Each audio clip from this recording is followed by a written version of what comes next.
Chair Kuempel, I want to just follow up on this diversity, equity, and inclusion part where my question is,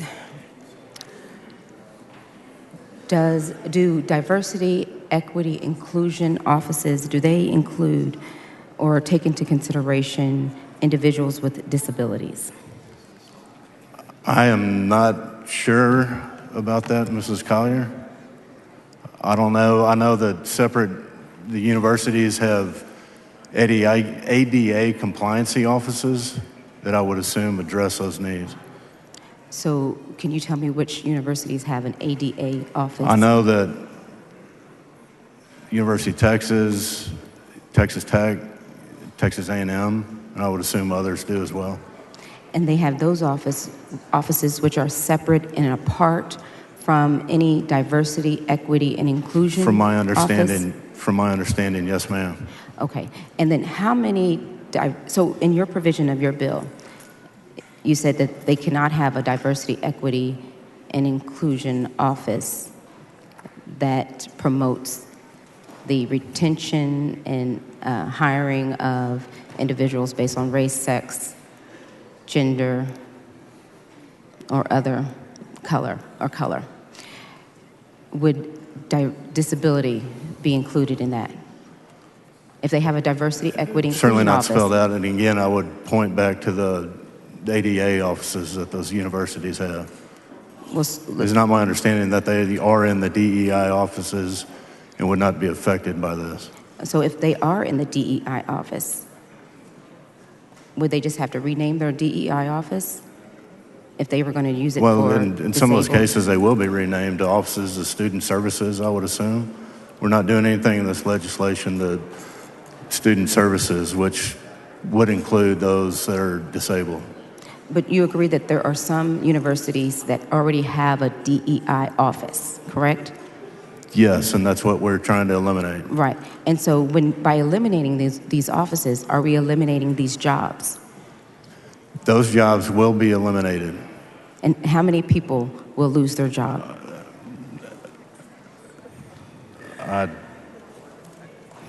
Let me, if you don't mind for a second.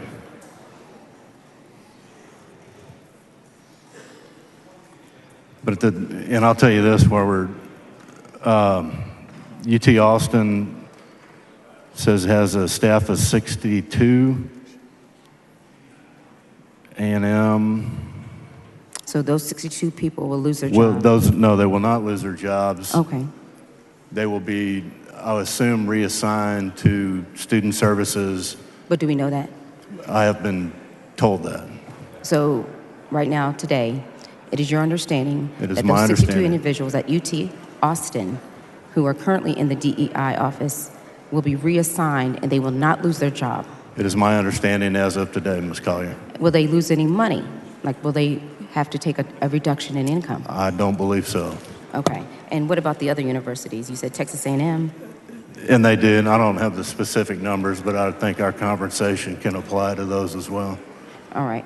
And so are you familiar with the origins of DEI offices? No, ma'am. Okay. So they date way back from even 1948.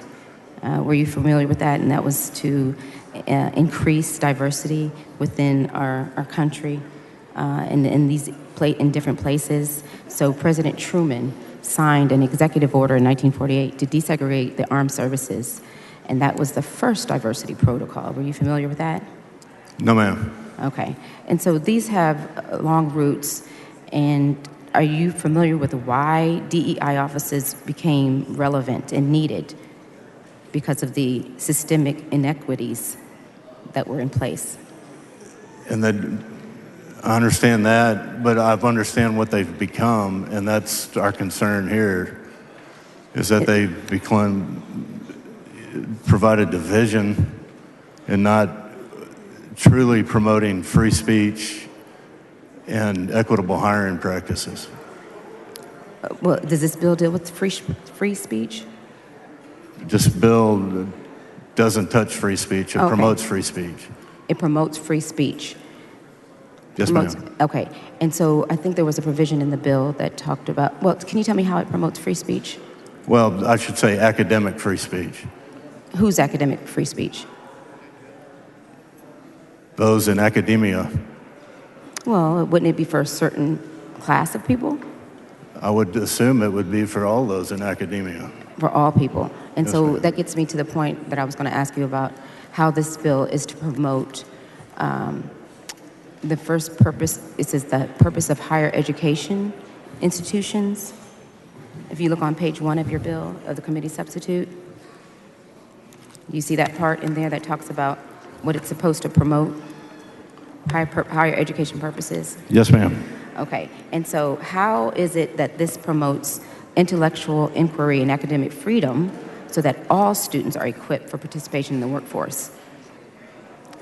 I'm sorry, can you repeat that, Ms. Collier? I'm trying to figure out how this bill correlates with the purpose of higher education. By eliminating diversity, equity, inclusion offices, how do you propose that higher education institutions are to promote intellectual inquiry and academic freedom so that all students are equipped for participation in the workforce and the betterment of society?